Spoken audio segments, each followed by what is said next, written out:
اب وہ 5 سال بعد ہم اس کو تصور کر لیں کہ اب یہ جھوٹا بے ایمان اور کرپٹ آدمی نہیں رہا. 5 سال کے بعد وہ آئے گا اور آ کر کے وہ مزید اسی طرح کی کرپشن کرے گا جو اس نے پہلے کی ہوئی تھی. بلکہ چیف جسٹس صاحب نے ایک فرمایا کہ آپ کی سب سے زیادہ پٹیشنز آ رہی ہیں پی ٹی آئی کی.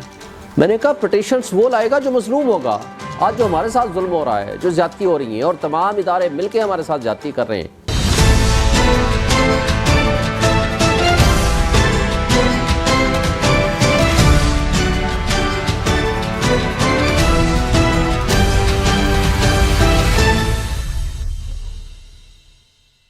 بسم اللہ الرحمن الرحیم.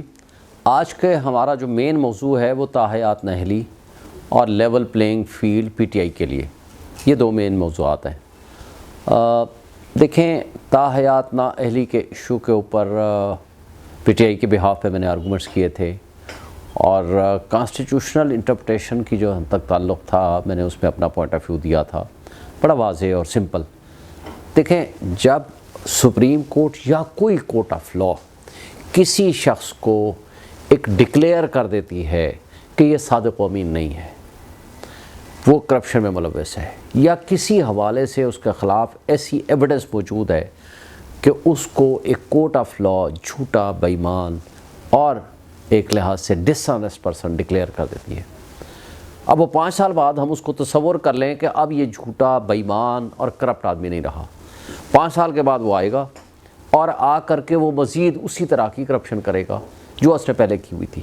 مثلا ایک شخص ہے، مثلا میں ایک مثال دے دیتا ہوں. مثال کیوں دوں؟ سامنے موجود ہے. میں نے یہ بھی سپریم کورٹ میں کہا تھا کہ جو سیکشن 232 سب سیکشن 2 ہے الیکشن ایکٹ کا، یہ پرسن اسپیسیفک لا ہے. یہ اس لیے بنایا گیا ہے، وہ سب کو پتہ ہے، کیونکہ پی ڈی ایم کی حکومت تھی شہباز شریف کے زیر قیادت. شہباز شریف اور نواز شریف، چونکہ نواز شریف صاحب کے بھائی ہیں اور پی ایم ایل این کے وہ لیڈر ہیں، اور پی ایم ایل این یہ چاہتی تھی کہ نواز شریف واپس آئے اور اس کے اوپر جو تاحیات نااہلی کی تلوار ہے وہ ختم ہو جائے، اور تاکہ آ کر کے باقی مقدمات بھی وہ اداروں کی ملی بھگت سے اور نیب کی ملی بھگت سے اپنے آپ کو بری کر لے اور اگلے پرائم منسٹرشپ کے لیے وہ اپنے آپ کو اہل ڈکلیئر کر دے. اب دیکھیں، جب سپریم کورٹ نے، اور بلکہ سپریم کورٹ نے میرے سے ایگری کیا، سپریم کورٹ نے کانسٹیٹیوشن کو انٹرپریشن کرتے ہوئے یہ ڈکلیئر کیا کہ 62(1)F میں دی ہوئی جو نااہلی ہے وہ تاحیات ہوگی. اور جب اس کو یہ ڈکلیریشن آ گئی، اگر سپریم کورٹ کی ججمنٹ کے امپیکٹ کو نلیفائی کرنا تھا تو اس کے لیے کانسٹیٹیوشنل امینڈمنٹ چاہیے، اور کانسٹیٹیوشن کو امینڈ کرنے کے لیے 2/3 میجورٹی چاہیے، جبکہ اس کیس میں نہیں ہوا. بہرحال سپریم کورٹ نے یہ بھی میرے ساتھ ایگری کیا تھا at the time of arguments کہ سیکشن 232 سب سیکشن 2 جو ہے وہ سپریم کورٹ کی ججمنٹ کو نلیفائی نہیں کرتا، کیونکہ اس وقت آئین کی تشریح ہوئی تھی. لہٰذا یہ کہنا کہ یہ سیکشن 232 سب سیکشن 2 اس کو پروٹیکشن دے رہا ہے، وہ نہیں دے رہا. ہاں، البتہ چونکہ سپریم کورٹ کے میجورٹی بینچ نے اب وہ اوریجنل ججمنٹ جو سمیع اللہ والے کیس میں پرنسپلز طے کیے تھے کہ یہ تاحیات نااہلی ہے، اس کو واپس لے لیا ہے. جب وہ واپس ہو گیا تو اب تاحیات نااہلی ختم ہوگی. دیکھیں، ہم اگر جاتے ہیں اس وقت سپریم کورٹ کی ججمنٹ کو فار دی ٹائم بینگ ہم ایک سائڈ پہ رکھیں. جو لندن ایگریمنٹ ہوا تھا وہ کیا تھا؟ لندن ایگریمنٹ کو عمران خان نے 1 سال پہلے ڈکلیئر کر دیا تھا اور اس کو بڑا واضح انداز میں کہا تھا جی 3 کام کر رہے ہیں اس وقت جو لندن ایگریمنٹ ہوا ہے نواز شریف کے ساتھ. نمبر 1، نواز شریف آئے گا، اس کے مقدمات ختم ہوں گے، اس کی نااہلی ختم ہوگی. نمبر 2، عمران خان کو جیل میں ڈالا جائے گا، اس کو نااہل کیا جائے گا، اس کو الیکشن پروسیس سے آؤٹ کیا جائے گا. نمبر 3، پی ٹی آئی کو ڈسمینٹل کرنے کی کوشش ہوگی تاکہ الیکشن کے قریب جاتے جاتے یہ سارے کام یک وقت ہو جائیں. اور یہی وجہ تھی کہ پنجاب اور کے پی کے الیکشن نہیں ہونے دیا گیا تھا. لیکن جب یہ سب تینوں کام ہو جائیں گے پھر یہ الیکشن میں جائیں گے. اس وقت تینوں کام ہو چکے ہیں. لیکن عمران خان نے ایک بات اور بھی کی تھی جس سے آج یہ ڈر رہے ہیں. وہ یہ کہا تھا کہ انشاءاللہ جیتے گی پھر بھی پی ٹی آئی.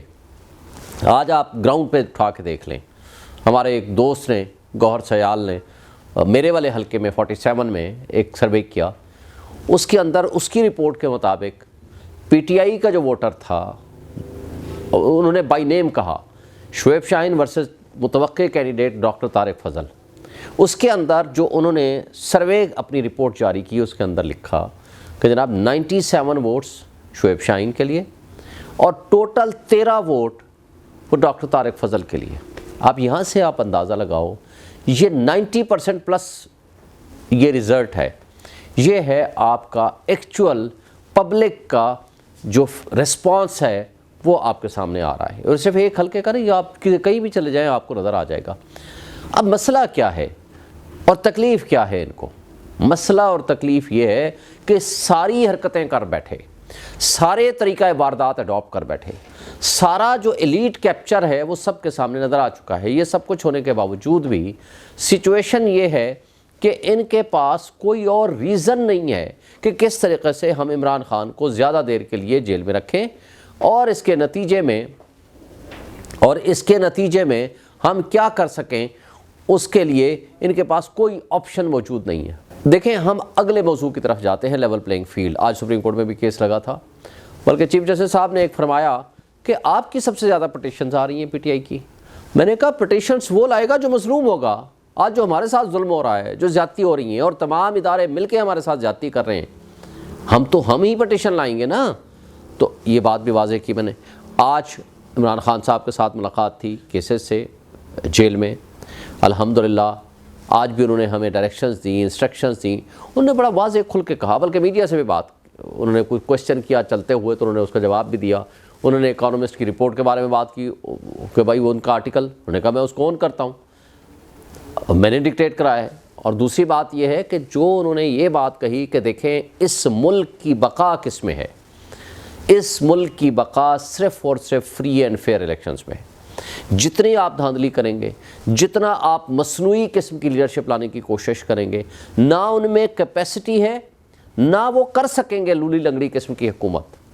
وہ حکومت جو اس وقت سٹرانگ ڈیموکریٹک گورنمنٹ آئے گی, جس کی پبلک میں سے ہوگی, وہ سخت فیصلے کرنے کی پوزیشن میں ہوگا. یہ کر ہی نہیں پائیں گے, اس لیے کہ آپ نے 1.5 سال پونے 2 سال ان کا طرز حکومت دیکھ لیا. اور اس لیے کہ سٹرانگ گورنمنٹ وہ آئے گی جس کے ساتھ پبلک کھڑی ہو, اور پبلک کے نبض پہ ہاتھ رکھو گا ان کا, اور جب وہ فیصلے کریں گے تو پبلک سپورٹ ان کو حاصل ہوگی. اور پھر انہوں نے بڑی اچھی بات کی, انہوں نے کہا دیکھیں ان حرکتوں سے سیاسی عدم استحکام میں آپ مزید اضافہ کریں گے, ان حرکتوں سے کنسسٹنسی ان پالیسیز میں آپ خرابی پیدا کریں گے, ان حرکتوں سے آپ پبلک کے امیج کو خراب کریں گے. اور انہوں نے بڑی خوبصورت بات کی آج, انہوں نے کہا کہ دیکھیں مین کیا ہیں, آصف علی زرداری یا آپ نواز شریف, جن کی اربوں روپے کی پراپرٹی ملک سے باہر ہوگی, انویسٹمنٹ ملک سے باہر ہوگی, وہ کس منہ سے لوگوں کو, انویسٹر کو, اوورسیز کو کہیں گے کہ آپ اپنی انویسٹمنٹ ادھر لے کر آؤ پاکستان میں؟ وہ نہیں کہہ سکتے, اس لیے کہ سب سے پہلا سوال ہوگا کہ آپ اپنی انویسٹمنٹ کیوں نہیں لاتے. دوسرا جو سب سے اہم بات کی, دنیا کا کوئی ملک اٹھا لیں جس نے رول آف لا کے بغیر ترقی کی ہو. جس ملک میں رول آف لا ہوگا وہ ملک ترقی کرے گا. اس لیے رول آف لا کا بنیادی اصول یہ ہے کہ قانون سب کے لیے ہے, جمہوریت لے کر آئیں, آئینی جو حقوق ہیں وہ لوگوں کو دیں, وہ تبھی ممکن ہے. اور جو یہ معاملات ہیں, قانون اور آئین کی حکمرانی کے بغیر نہ جمہوریت ممکن ہے نہ ترقی ممکن ہے. یہ سب سے بڑا اہم سوال ہے, اور اس کے اوپر آج انہوں نے کہا ہے کہ وقت ہے کہ سارے لوگ اس پہ سوچیں, غور و خوض کریں, تمام stake holders role of law کی پابندی کریں تاکہ یہ ملک آگے چل سکے. اس کے لیے ضروری ہے لیول پلینگ فیلڈ دیں, اس کے لیے ضروری ہے کہ آپ پی ٹی آئی کو اور ان کے لیڈرز کو, ان کے ورکرز کو اٹھانا بند کریں, اغوا برائے بیان کے سلسلے بند کریں, اور یہ تسلسل جس رفتار سے پچھلے 1 سال سے جاری ہے اس کو آپ ختم کریں. کیونکہ ایک بات اور بھی میڈیا نے پوچھی کہ جی کمیٹی بنائی جا رہی ہے. دیکھیں کمیٹی, پارلیمانی کمیٹی فیصلہ کرے گی کہ 9 مئی کے واقعات کا کون ملوث ہے.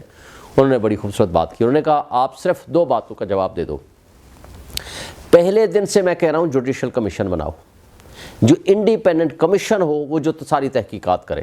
آج بھی ہم کہتے ہیں کمیشن بنائیں. اور دوسری بات کہ ایک بات کا جواب دیتے ہیں, اسلام آباد ہائی کورٹ کے اوپر ریاستی دہشت گردی کے ذریعے عمران خان کو اغوا کیا گیا. نمبر 2 کور کمانڈر ہاؤس کی اور جی ایچ کیو کی جو سی سی ٹی وی فوٹیجز ہیں وہ آج کس کے پاس ہیں, اور اسلام آباد ہائی کورٹ کے اوپر اٹیک کرتے ہوئے جو سی سی ٹی وی فوٹیج اٹھا کے لے گئے تھے وہ کدھر ہے. یہ 3 سی سی ٹی وی فوٹیج سامنے لے آئیں اور جوڈیشل کمیشن کے سامنے رکھ دیں دودھ کا دودھ پانی کا پانی ہو جائے گا کہ کون ملوث ہے اس میں۔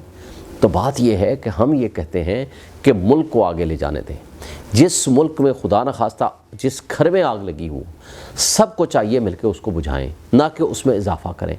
آج دیکھیں پتھر کی لکیر، چیف جسٹس نے کہا تھا کہ یہ الیکشن ہوگا 8 فروری کو، لیکن اس پتھر کی لکیر کو مٹانے کی کوششیں اور سازشیں ہو رہی ہیں۔ یہ میں چیف جسٹس آف پاکستان سے مطالبہ کرتا ہوں کہ آپ کی کانسٹیٹیوشنل ڈیوٹی ہے کہ آپ اپنی اس ججمنٹ کو امپلیمنٹ کرائیں اور 8 فروری کو الیکشن کرائیں۔